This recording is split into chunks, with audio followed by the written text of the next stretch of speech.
Baik, rekan-rekan semua, sore ini kita akan masuk ke bab masih masih di bab pirometalurgi sebenarnya ya, tapi em, masuk ke subbab berikutnya. Jadi kalau kalau minggu lalu kita belajar tentang dia tuh si cara memisahkan di pirometalurgi itu perlu dengan memisahkan dengan uap ya, namanya vapor separation. Jadi kalau ada satu sistem, kalau satu tekanan uapnya dia lebih gampang nguap dibanding yang lain, itu kita uapkan, sama seperti mirip seperti prinsip proses pemisahan ya, seperti distilasi gitu. Jadi dia ada penguapan selektif gitu. Misalnya saya punya campuran logam magnesium dengan misal, atau misalkan kalau contoh yang kemarin adalah seng ya. Jadi untuk memproduksi seng itu dia zinc oxide atau seng oksida itu dia ditambah dengan gas CO, kemudian nanti jadi seng dalam bentuk gas, kemudian ditambah dengan CO2. Nah, sengnya kan dalam bentuk gas, maka dia langsung lepas dari si sistem padatan seng oxide. Jadi sehingga nanti dia sekalian memisahkan produknya gitu. Jadi selalu sebisa mungkin hasil produknya itu tidak nempel di satu tempat ya, tidak dinempel di satu reaktor, tapi harus ada langsung pengalirannya. Karena kita pengen juga reaktor itu berfungsi sebagai bukan hanya tempat reaksi aja, tapi langsung media pemisahan gitu. Mungkin beda sama kalau di teknik kimia, di mana reaktor itu ya cukup reaktor gitu ya, cukup reaktor, nanti pemisahannya dimasuk ke unit berikutnya gitu. Tapi kalau misalkan di metalurgi, sebisa mungkin setelah selesai, setelah ada reaction time, maka akan ada waktu untuk berubah gitu. Baik, sekarang kedua adalah ini ya, chemical changes in solid state, yaitu sengaja mengubah kimianya, mengubah senyawa kimia di dalam padatan agar lebih mudah dipisahkan, ya. Oke. Jadi di chemical changes in solid state ini kita berusaha ingin mengubah, kita lakukan perlakuan panas, perlakuan kimia, atau kita reaksikan sengaja agar ada sebagian, misalnya FES gitu ya, kita nggak bisa bikin FES gitu, nggak bisa ngambil FES, mungkin namanya kita pakai sengaja dibakar misalnya, sehingga S-nya keluar jadi FeO misalnya. Hal-hal seperti itu sengaja kita ubah untuk memudahkan treatment selanjutnya. Nah, tujuan dari chemical changes in solution itu adalah yang pertama adalah untuk menghilangkan ya, untuk removal dari produk-produk non metalik atau compound ya, dan atau juga memang ingin mengubah senyawa logam yang ada di situ. Misalnya saya punya FeS atau CuS. Nah, tapi saya pengen ubah jadi FeO dan CuO. Nah, maka kita lakukan roasting. Roasting bahasa Indonesianya adalah pemanggangan.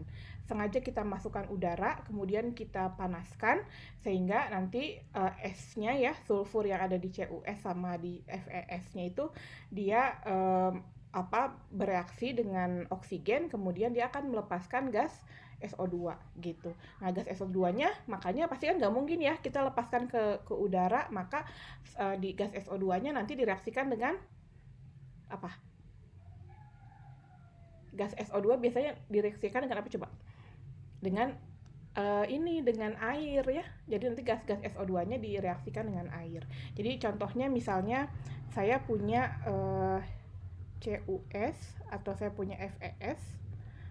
Ini saya sengaja kita buat roasting gitu. Kemudian dia jadi CuO ditambah SO2, kemudian ini FeO ditambah SO2 gitu. Nah, ininya kan berupa gas ya. Nah, gasnya itu nanti biasanya ditambah dengan H2O. Nanti secara simpel ya, secara blok diagram nanti akan dia menjadi H2SO4.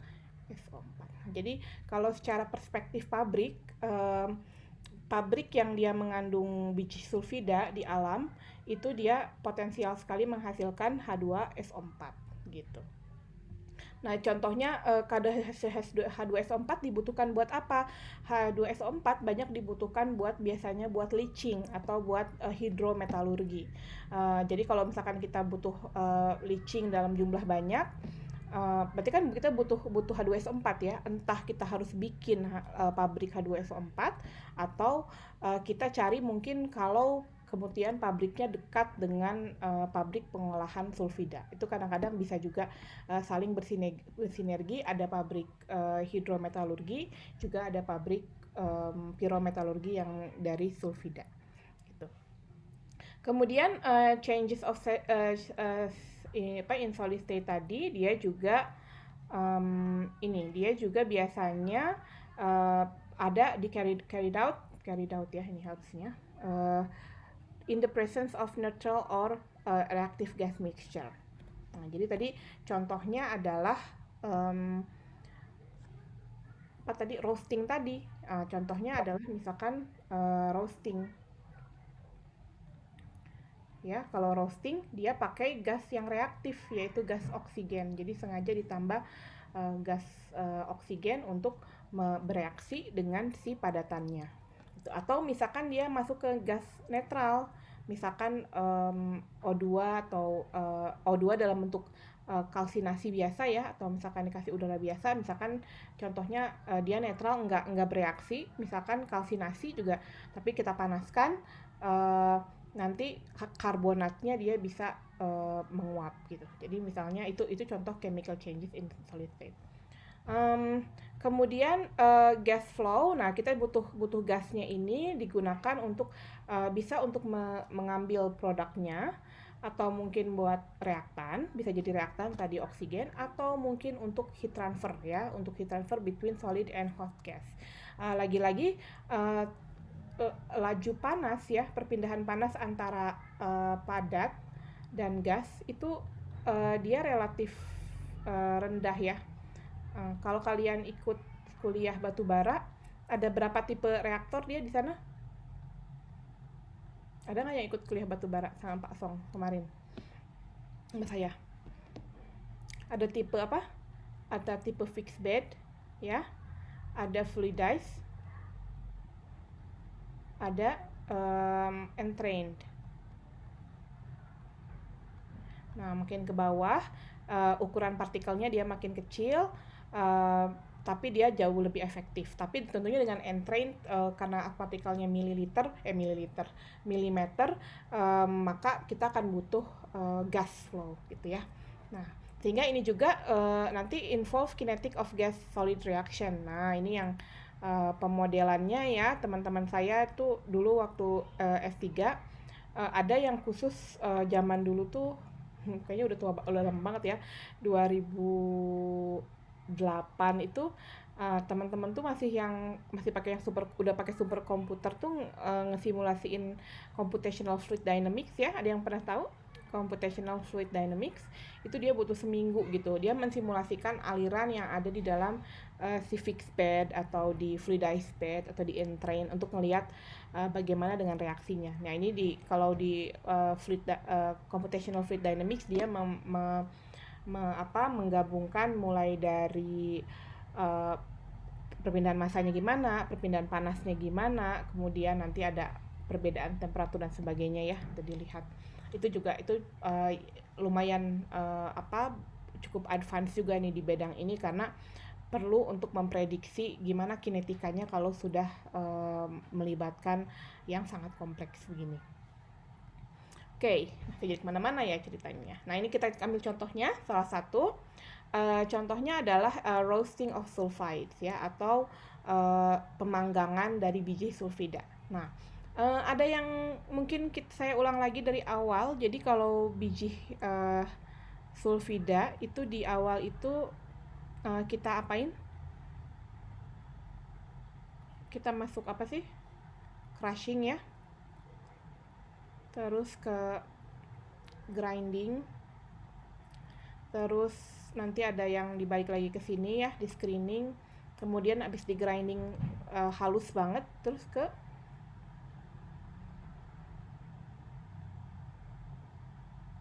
Kalau udah halus banget.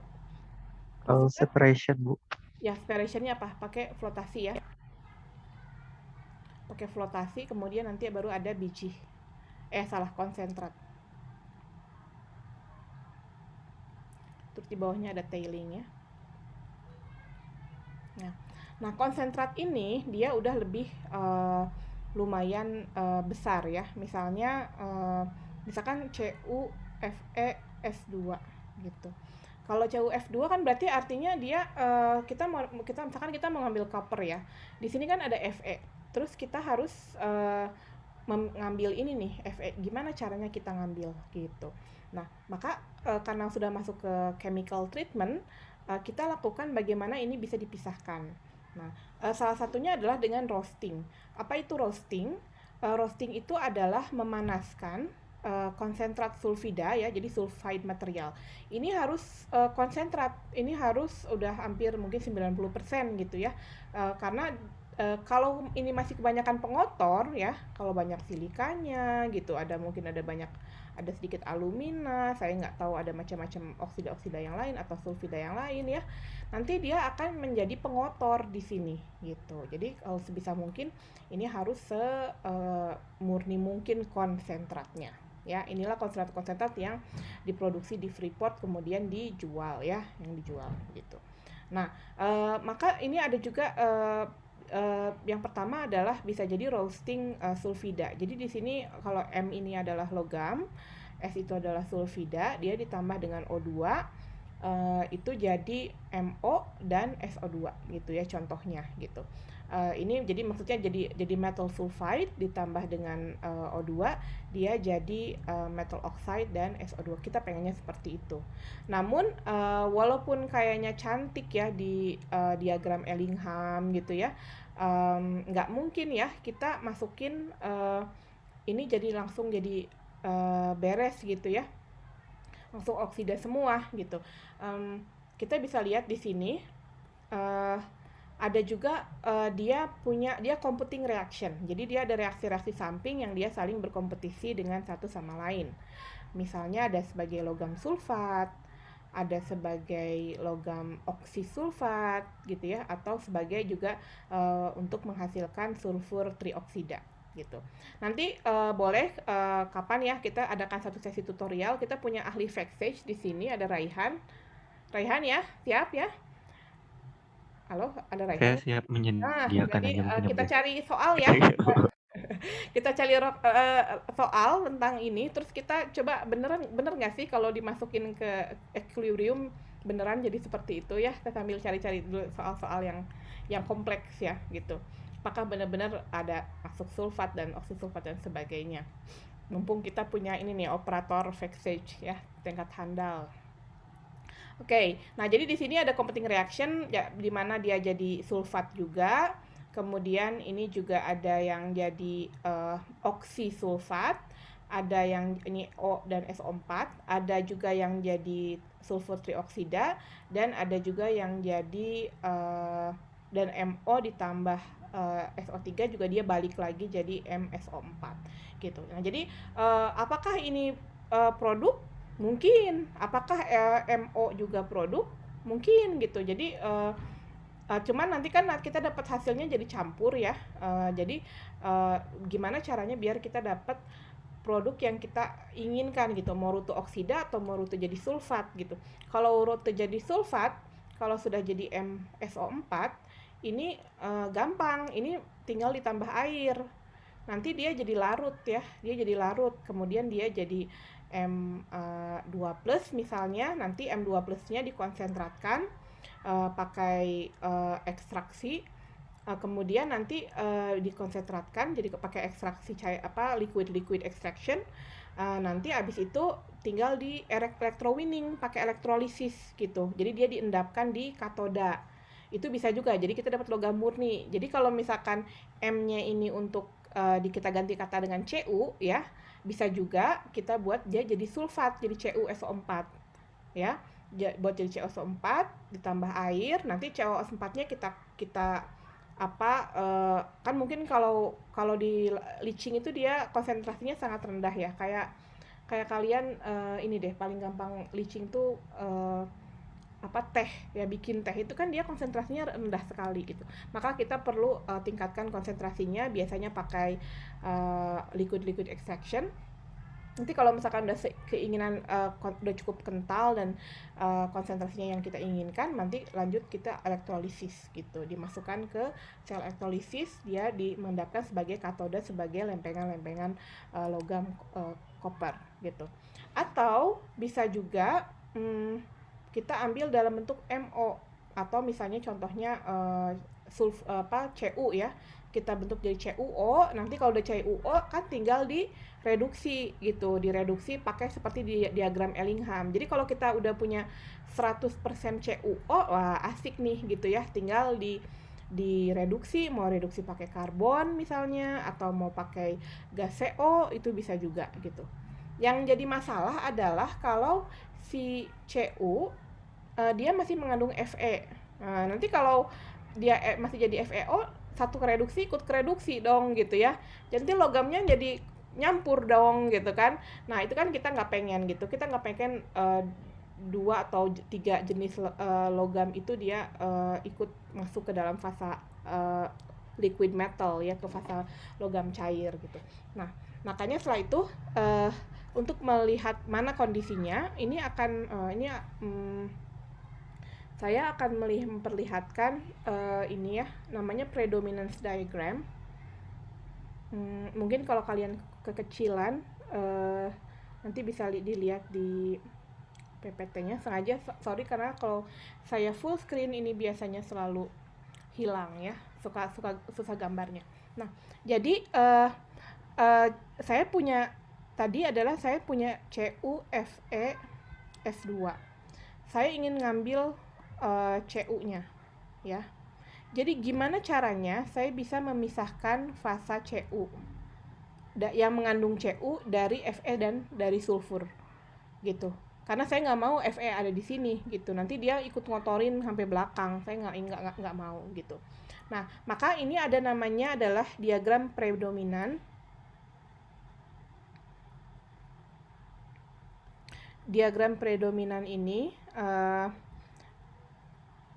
dia kita bisa buat untuk suatu sistem gitu, untuk beberapa sistem. Misalnya ini adalah sistem Fe O sama S gitu.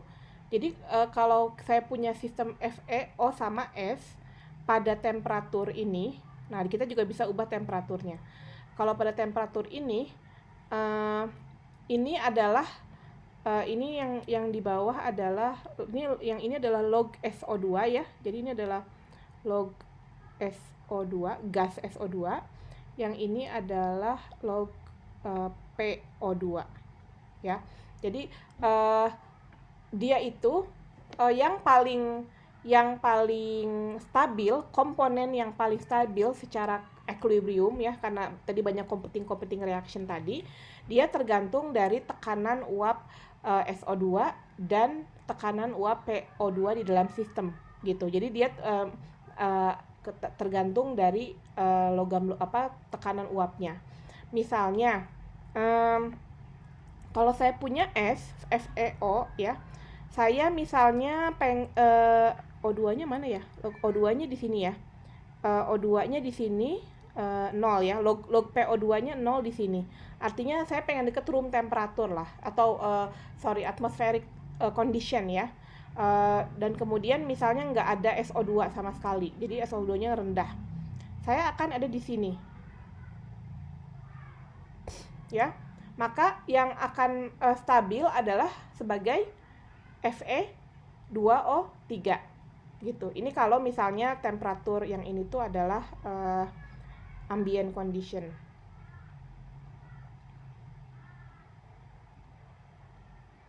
Ya. Tapi kalau saya roasting ya, nih, saya bakar roasting, jadi kemudian dia banyak PSO2-nya jadi meningkat kan. Kalau di roasting si sulfurnya dia ikut nguap, kemudian dia reaksi sama SO2, terus dia jadi gas SO2 di dalam si reaktor tersebut ya. dia naik ke atas kan. Nah, dia akan jadi ini. Misalkan jadi segini gitu misalnya. Saya hilang dari mana ya? Tadi hilangnya lama-lama apa sebentar? 2 menit Bu kurang lebih. Oh, oke. Padahal saya tuh baru ganti yang serat apa? Yang 100 megabyte ya.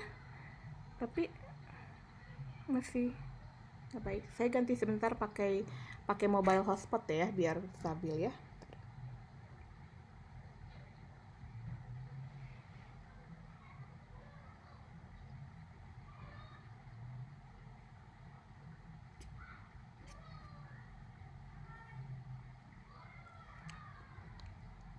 Oke, kita lihat. Ya.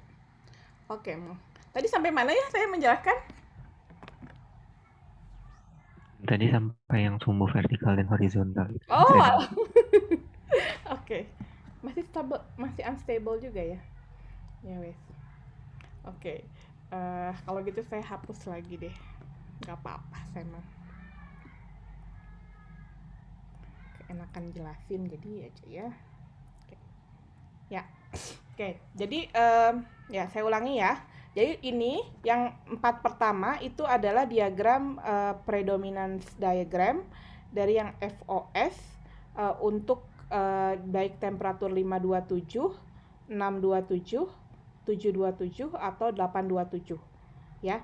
Jadi yang sumbu horizontalnya ada log PO2, yang sumbu vertikalnya adalah log SO2.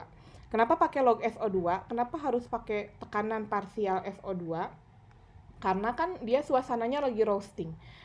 Roasting atau dia pemanggangan ya. Saat pemanggangan ketika sulfurnya bereaksi dengan oksigen, maka dia nguap sebagai sulfur dioksida gitu.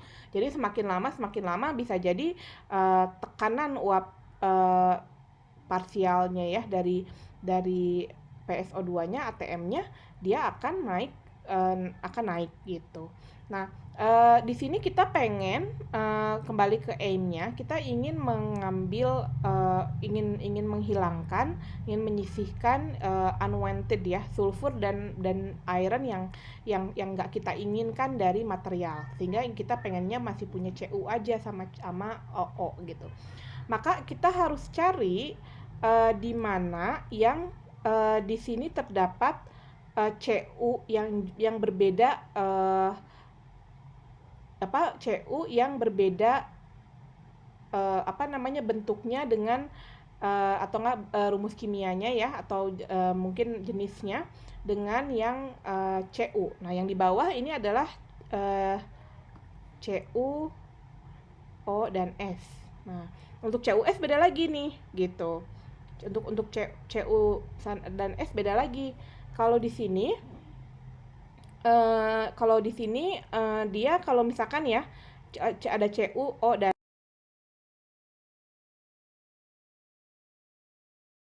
suara saya masih putus-putus lagi ya? Halo? Iya Bu, tambah parah Bu tadi. Oh, oke. Okay. Kalau gitu gimana ya? Sekarang juga putus-putus. Masih ya? Sudah lebih baik Bu, tapi mungkin off cam aja Bu. Ya Soalnya udah, ini ya udah. juga sejak kemarin di tempat saya juga lagi jelek. Oke. Okay. Belum recover lagi. Mendingan yang ini atau mendingan yang HP ya? Ya udah. Kalau suaranya jelek bilang aja ya, biar nggak ini. Saya suka nggak lihat. Oke. Okay. Masih jelas suaranya? Masih Bu. Oke. Okay. Ya. Baik. Nah, kita ingin ingin mengambil Cu yang dia bentuknya berbeda dengan Fe dan S sehingga kita pisahkan. Maka di sini ada beberapa cara. Jadi yang pertama ya melihat dari mungkin tentunya engineer-nya udah lama ya melihat ini gitu. Terus kira-kira mana nih gitu yang lebih ini gitu, yang lebih bagus. Ini pertama kalau konsentrat di sini ya sebelah sini itu dipanaskan pada oxidizing atmosphere, pada ya atmosfer yang ada teroksidasi 600-700 derajat, mungkin sekitar ini ya, 600 atau 700 derajat daerah sini gitu ya dia bilang. Maka atau mungkin daerah sini kali ya, mungkin daerah sini ya. Jadi dia mana nih, PO2-nya antara 0,01 sampai 0,2 atm, kemudian PSO2-nya antara 0,01 dan 0,1 atm. Nah, jadi berarti di sini mungkin 600 700. Nah, di sini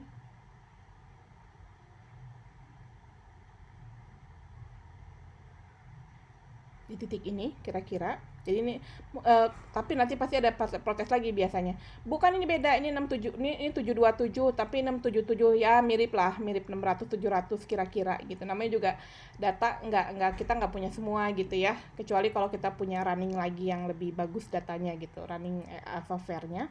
Nah, di sini kita lihat yang angka warna hijau. Masih kedengeran suara saya ya? Halo? Masih Bu, masih Ya. Bu. Nah, yang ini dia berubah, ini yang stabil, kotak ini dia ada di dalam kotak Fe2O3. Sementara kotak yang sebelah sini ada di kotak CuSO4. Nah, jadi dengan mengatur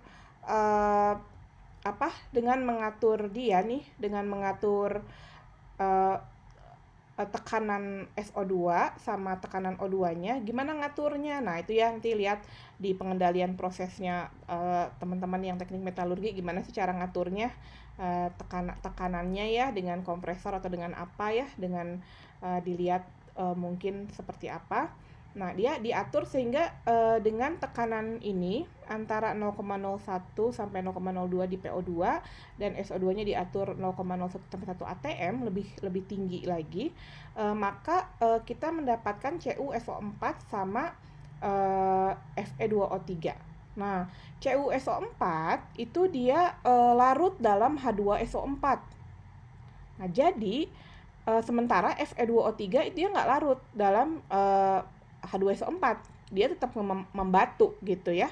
Nah, sehingga dia akan memudahkan untuk selanjutnya dengan si copper itu bisa dipisahkan, it may be separated dari iron oxide gitu by selectively dissolving copper sulfate in water or dilute acid. Nah, jadi kita tinggal larutkan dia ke dalam air atau larutkan ke dalam larutan asam sulfat yang lebih encer gitu ya untuk leaching, maka kita bisa masukkan ke kita bisa pisahkan Cu dari Fe. Nah, sekarang jadi aman gitu ya, Cu-nya udah nggak ketemu lagi sama si Fe. Nanti Cu-nya, larutan Cu bisa kita konsentratkan, kemudian bisa masuk ke electrowinning gitu.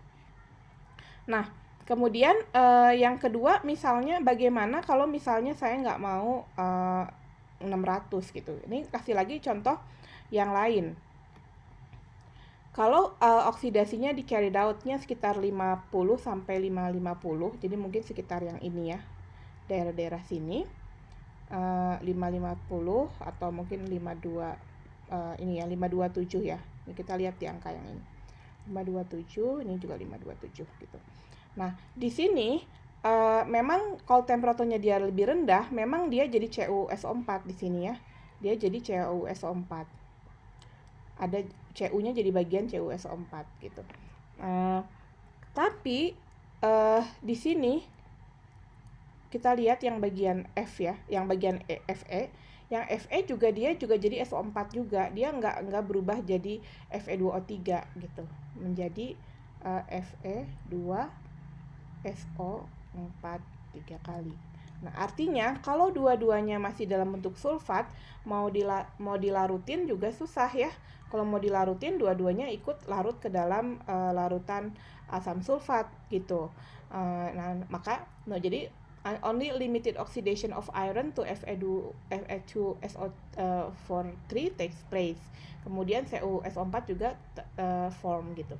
Nah, kalau ini kemudian kadang bisa juga sih ya, ini if these reaction products are subsequently melt down, kemudian kalau misalkan jadi nggak dikasih air tapi dia dilelehkan, ditambah silika ya, tambah SiO2, kemudian mungkin ini bisa dipisahkan pakai iron oxide, dibuat jadi iron oxide, kemudian jadi ada iron copper sulfide achieved by liquid separation. Nah, jadi rutenya, hasilnya tadi yang warna ungu tadi sama yang ini, dia akan menghasilkan rute yang berbeda gitu. Kalau yang satu oksida sama satu sulfat, yang satu bisa dilarutkan ke dalam asam encer. Kemudian tapi selanjutnya adalah kita harus siapkan plant yang hidrometalurgi gitu ya. Kalau ini mungkin harus ada pengetahuan lagi nih yang lain selanjutnya gitu. Kalau punya campuran sulfat diapain? Ini dibilangin ditambah dengan addition silika, dan kemudian ada seperti tangki-tangki lagi, istilahnya ada reaktor-reaktor lagi gitu. Oke, ini salah satu contoh aja untuk memberi wawasan ke kalian bahwa kita di teknik metalurgi ya, pokoknya engineer di metalurgi ini menggunakan namanya predominance diagram untuk menyeleksi mana komponen yang paling stabil ya. Terkait kinetiknya, yaitu berarti harus lihat data kinetik atau atau mungkin harus lakukan eksperimen sendiri ya untuk ngetes di industri gitu. Oke, saya stop dulu di sini. Ada yang mau bertanya? Ibu, saya izin mau bertanya, Bu. Boleh, silakan. Itu untuk sumbu X sama Y-nya apa ya, Bu? Tadi kayak saya nggak dengar. Oh ya, sumbu X-nya itu adalah tekanan parsial. Saya yang pakai yang lebih tipis saja. Tekanan parsial SO2, tekanan parsial SO2. Jadi tekanan parsial SO2 gas. Kalau yang ininya adalah tekanan parsial O2 gas. Gitu. Nanti di berikutnya ada gambar reaktornya ya, nanti biar dilihat. Jadi dia memang agak aneh ya, kenapa kok terkait dengan kenapa terkait dengan tekanan parsial? Karena sebenarnya dia ngaruh dari reaksi-reaksi. Jadi misalnya misalnya misalkan reaksi ini ya, kita lihat ya di sini nih. Nah ini misalnya, nih misalkan reaksi ini ya, misalnya reaksi ini, yang reaksi nomor 2 misalnya. Nih ya, misalnya kan berarti kan ini kesetimbangannya itu kalau kita tulis adalah aktivitas dari sulfat MsO4 dibagi ini ya, nah kalau karena dia gas maka kita pakai tekanan parsial PO2 pangkat 2 gitu kan, dibagi dengan aktivitas Ms atau metal sulfida. Nah ini adalah K-nya. Nah, K itu adalah apa sih? Delta G reaksi adalah minus RT ln K gitu. Jadi pada waktu tertentu pada temperatur tertentu nanti dia tahu punya delta G-nya dari reaksi 2 itu, kita tahu K-nya ya. Nah, K-nya ini terus dimasukkan ke sini. Aktivitas itu biasanya 1 kalau dia pure ya, kalau nggak nyampur-nyampur itu biasanya pure. Jadi kalau untuk perhitungan ini biasanya kita anggap 1. Jadi secara tidak langsung dia berkorelasi dengan tekanan uap SO2 tekanan uap O2 gitu. Begitu juga yang ini, misalkan reaksinya ini gitu. Jadi sebenarnya ini kan K-nya itu dia adalah ya konstanta kesetimbangannya adalah tekanan uap dari SO2 dikali dengan aktivitas MO atau logam oksida, kemudian tadi aktivitas dari logam sulfida dikali dengan tekanan uap O2 pangkat 1,5 gitu. Ya mirip kayak itu, kayak apa ya, reaksi keseimbangan gitu. Nah makanya karena A-nya ini satu dan satu ya, karena dia unity ya, activity kalau solid, maka yang lebih berperan adalah gasnya gitu. Makanya di sini adalah gasnya gitu. Cukup menjawab? Tadi siapa yang tanya? Jawab Bu. Bu, saya punya pertanyaan lanjutan Bu. Ya Kalau silakan. misalnya kayak mungkin nggak kalau misalnya reaksinya antara solid sama solid gitu. Terus sama apakah nanti diagramnya itu nanti nggak pakai tekanan parsial SO2 tapi pakai tekanan dari solidnya Bu? Kalau solid nggak ada tekanannya. Apa tekanannya solid? Gitu? Maksudnya kayak tekanan Oh, pakai atmosfer kayak gitu. konsentrasinya. Oh, enggak Ya. ngaruh kan, kalau atmosferik mah dia nggak nyambung sama si padatannya. Kalau reaksi solid, jadi solid bisa sebenarnya solid satu tambah solid 2 jadi solid 3 gitu ya. Ya ada sih, tapi jarang. Misalnya saya punya sih, saya juga reaksi saya banyaknya solid solid reaction. Saya punya reaksi saya ini ya, mumpung tadi ditanya, saya tambahin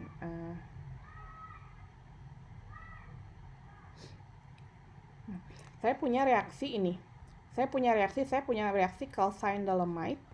Ini namanya dolomit yang sudah dikalsinasi. Asalnya dia dari CaCO3 MgCO3. Jadi secara struktur itu dia layered gitu ya. Apa namanya? Saya hapusin dulu ya ininya ya.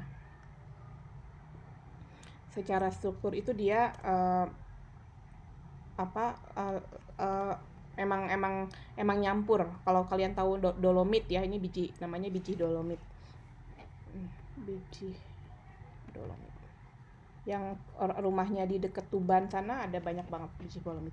Nah, ini kalau kita panasin itu namanya dia namanya kalsinasi. Temperaturnya 1000 sampai 1200. Nanti ini kan sebenarnya karbonat ya, ada CO2, maka dia bakal lepas sendiri nih, karena dia akan menguap. Nanti dia akan menjadi calcine dolomit.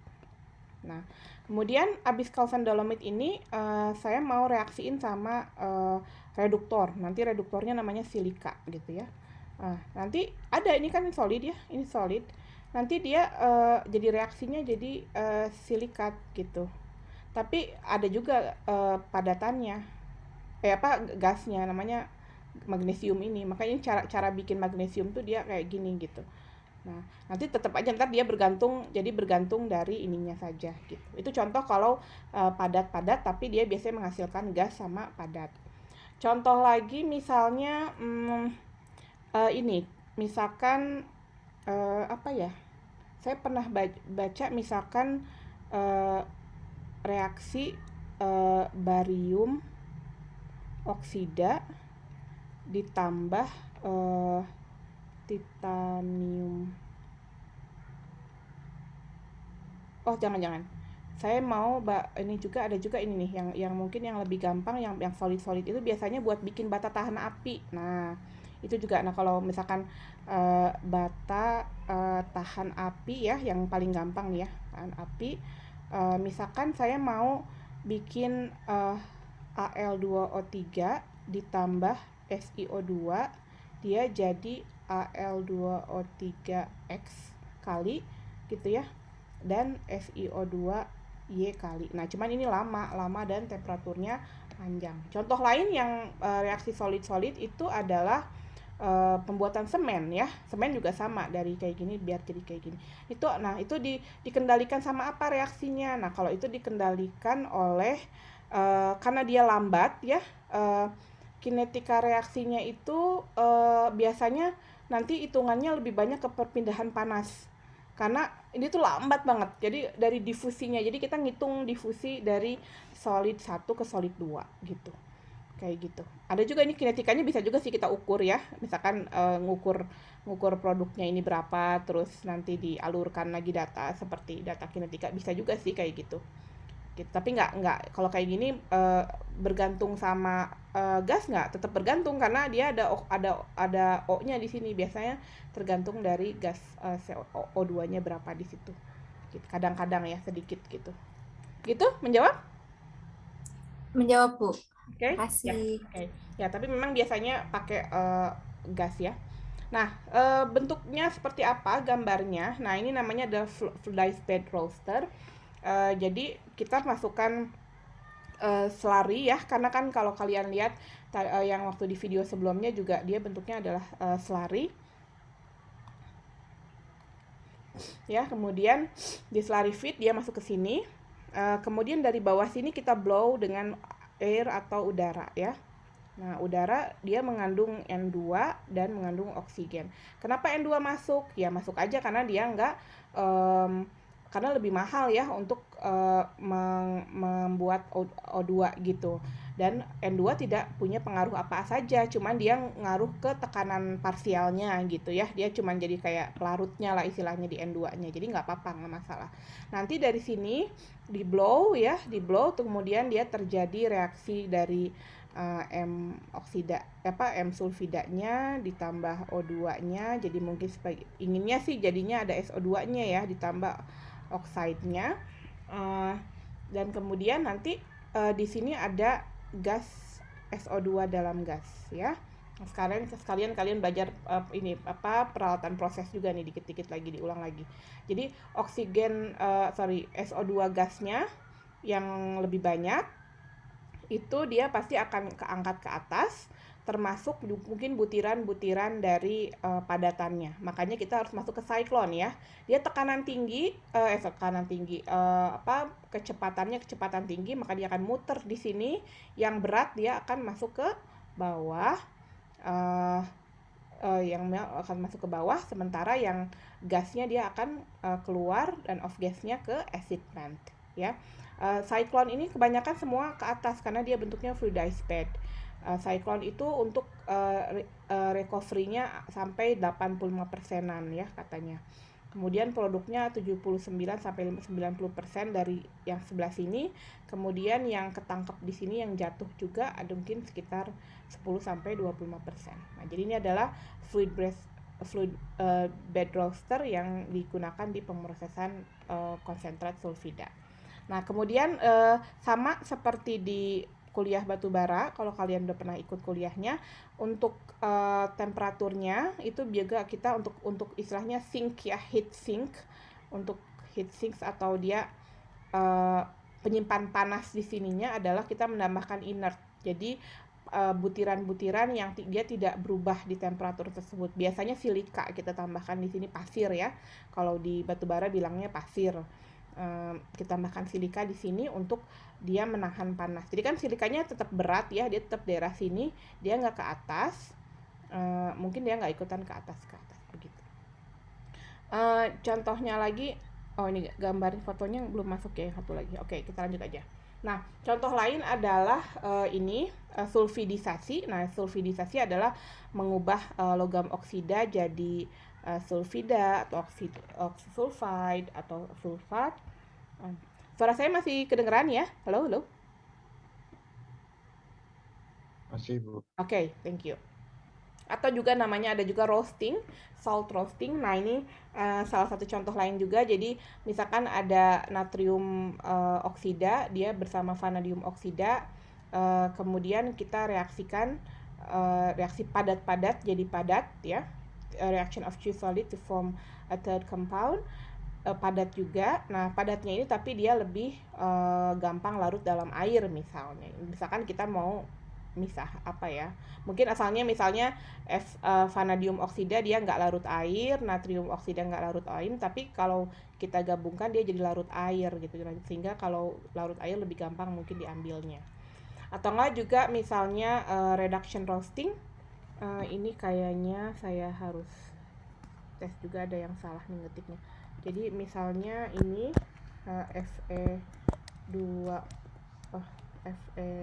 Fe2O3 ya di sini. Jadi contohnya adalah misalnya kita sengaja ingin mengubah oksidanya, sengaja direduksi dari Fe3+, jadi dari reducing gas, tapi dia justru biar teroksidasi ya, dari Fe3+ jadi Fe4+. di mana Fe3+ ini namanya hematit. Dan hematit ini dia bersifat, kemarin tuh apa namanya, ferromagnetik ya. Sementara dia ini magnetik, sorry, kok saya salah nulisnya. Ini saya sebutnya adalah magnetit.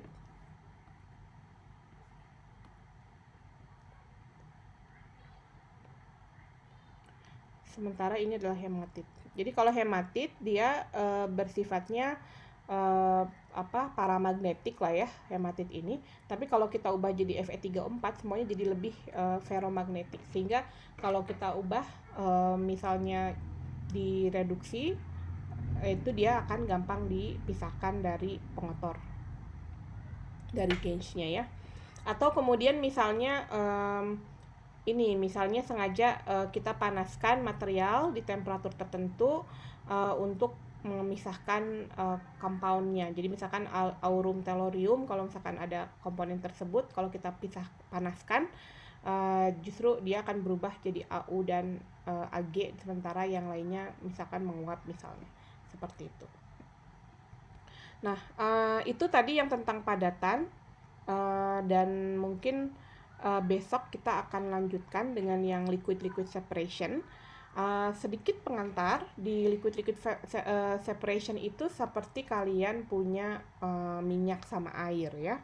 Kalau kalian punya minyak sama air, ada yang densitasnya rendah, ada yang paling berat, ada yang mungkin rendah gitu ya, ada yang tengah-tengah, ada yang mungkin ringan, nah gitu. Nah jadi di sini di pyrometallurgical processing itu lelehan-lelehan, mungkin nggak akan dibilang air banget lah ya, nggak cairan banget, mungkin kita akan bilangnya lelehan ya, melting gitu ya.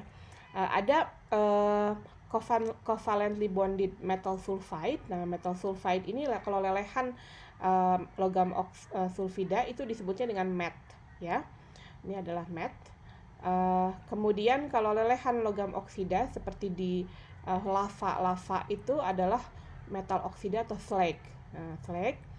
Atau juga lelehan garam ya, lelehan garam, metal salt ya bisa. Jadi lelehan garam itu semua yang ada kation dan anionnya. Jadi metal halida atau nitrat atau karbonat itu juga bisa juga. Dan juga jangan lupa adalah lelehan logam. Jadi yang paling berat yang mana ya? Oksida apa logam ya? Tergantung ya. Kalau saya ingat di kuliah bakon itu besi itu dia Rho-nya itu sekitar 6,8 gram per centimeter kubik. Kalau slag itu Rho-nya itu sekitar 1,8. Nah, jadi kan ini jauh lebih ngapung ya dibanding yang ini ya, harusnya ya nggak, harus selalu di atas gitu. Makanya nanti kalau udah reaksinya berjalan, slag sama molten metal itu gampang banget dipisahkan karena yang satu dituang, terus nanti yang satu lagi masih ada di tangkinya gitu. Nanti itu untuk memudahkan pemisahan. Jadi di metal production dan di refining akan ada sistem dari metal slag dan gas juga sebenarnya ya. Ada matte dan slag, ada metal matte and slag, ada juga metal dan molten salt. Oke, mungkin itu dulu untuk hari ini. Kita akan lanjutkan besok. Mudah-mudahan pada bisa ikut semua ya. Dan kita jumpa lagi besok ya.